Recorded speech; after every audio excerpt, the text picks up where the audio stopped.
Misteri dewa-dewa Mesir kuno, siapakah mereka sebenarnya?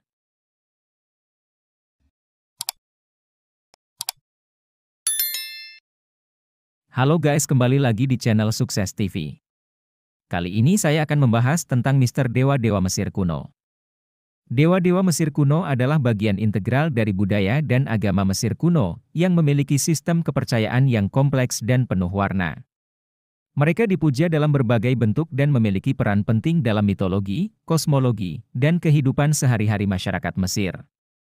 Agama Mesir kuno adalah politeistik, dengan banyak dewa dan dewi yang masing-masing memiliki kekuatan dan atribut khusus. Dewa-dewa ini seringkali diasosiasikan dengan unsur-unsur alam, seperti matahari, bulan, dan sungai, serta dengan aspek kehidupan dan kematian. Berikut adalah penjelasan lebih mendalam mengenai beberapa dewa-dewa Mesir kuno dan mitologi mereka. Ra adalah salah satu dewa paling penting dan ikonik dalam agama Mesir kuno. Ia dianggap sebagai dewa matahari dan pencipta alam semesta. Setiap hari, Ra melakukan perjalanan melintasi langit di kereta matahari, dan pada malam hari, ia memasuki dunia bawah untuk berjuang melawan kekuatan kegelapan dan kekacauan. Keberadaan Ra sangat vital dalam siklus kehidupan dan kematian, dan ia sering digambarkan sebagai burung elang dengan cakram matahari di kepalanya. Osiris adalah dewa kematian, kehidupan setelah mati, dan pertanian. Menurut mitologi, Osiris awalnya adalah seorang raja yang bijaksana dan baik hati, tetapi saudaranya, Set, iri dan membunuhnya. Set kemudian menempatkan tubuh Osiris dalam peti mati dan melemparkannya ke sungai. Tubuh Osiris ditemukan oleh istrinya, Isis, yang dengan bantuan dewa-dewa lain berhasil menghidupkan kembali Osiris sebagai raja dunia bawah. Osiris kemudian memerintah di alam baka, memberikan kebangkitan dan kehidupan baru kepada jiwa-jiwa yang telah mati. Osiris menjadi simbol kematian dan regenerasi. Isis adalah istri Osiris dan ibu dari Horus. Ia adalah dewi sihir dan penyembuhan, serta pelindung keluarga dan wanita. Ketika Osiris dibunuh, Isis berusaha keras untuk mengumpulkan potongan-potongan tubuh suaminya dan menghidupkannya kembali dengan sihirnya.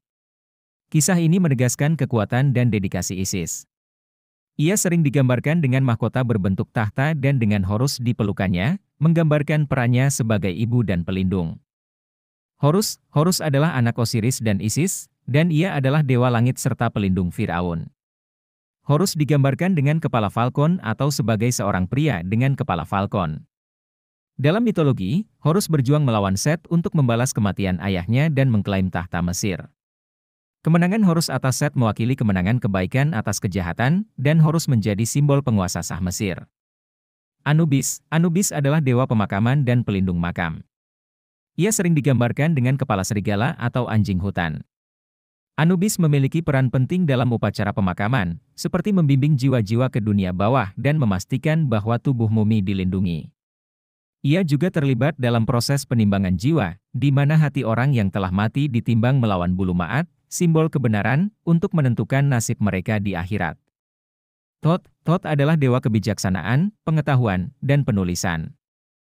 Ia sering digambarkan dengan kepala burung ibis atau sebagai pria dengan kepala ibis. Thoth dianggap sebagai penulis dewa-dewa dan pengatur hukum kosmik. Ia juga berperan sebagai pencatat semua tindakan dan keputusan dalam proses pengadilan jiwa di dunia bawah, serta sering diasosiasikan dengan bulan. Hathor adalah dewi cinta, kecantikan, dan musik. Ia digambarkan dengan kepala sapi atau sebagai wanita dengan tanduk sapi dan cakram matahari di antara tanduknya. Hathor dianggap sebagai pelindung wanita, ibu, dan bayi, serta sebagai dewi kesenangan dan musik. Ia juga terhubung dengan kesuburan dan cinta romantis. Sekhmet adalah dewi perang dan penyakit. Ia digambarkan dengan kepala singa, yang menekankan sifatnya yang kuat dan mengerikan. Sekhmet diyakini memiliki kekuatan destruktif, tetapi juga dianggap sebagai pelindung dari penyakit dan penyakit berbahaya. Kisah-kisah tentang Sekhmet sering menggambarkan kemarahannya yang menakutkan dan kekuatan penyembuhannya. Kosmologi dan mitologi. Kosmologi Mesir kuno melibatkan banyak mitos yang menjelaskan asal-usul dunia dan kekuatan kosmik. Salah satu mitos utama adalah penciptaan dunia dari kekacauan primordial. Dewa-dewa seperti Ra dan Atum menciptakan dunia dari kekacauan dan memperkenalkan keteraturan. Mitos tentang pertarungan antara Horus dan Set adalah simbol dari perjuangan antara kekuatan baik dan jahat, serta ketertiban dan kekacauan. Praktik keagamaan. Ritual keagamaan di Mesir kuno melibatkan persembahan dan doa yang ditujukan kepada para dewa, serta upacara pemakaman yang kompleks untuk memastikan jiwa yang telah meninggal dapat memiliki kehidupan setelah mati yang aman. Kuil-kuil adalah pusat kegiatan keagamaan, di mana para pendeta melakukan ritual, membaca teks suci, dan menjaga patung-patung dewa. Warisan agama Mesir kuno terlihat dalam seni, arsitektur, dan literatur mereka. Banyak tulisan dan gambar yang menggambarkan kehidupan spiritual dan mitologi Mesir kuno telah ditemukan di kuil dan makam. Studi tentang agama Mesir kuno terus memberikan wawasan tentang bagaimana masyarakat kuno memahami dunia dan hubungan mereka dengan kekuatan ilahi. Terima kasih yang sudah menonton.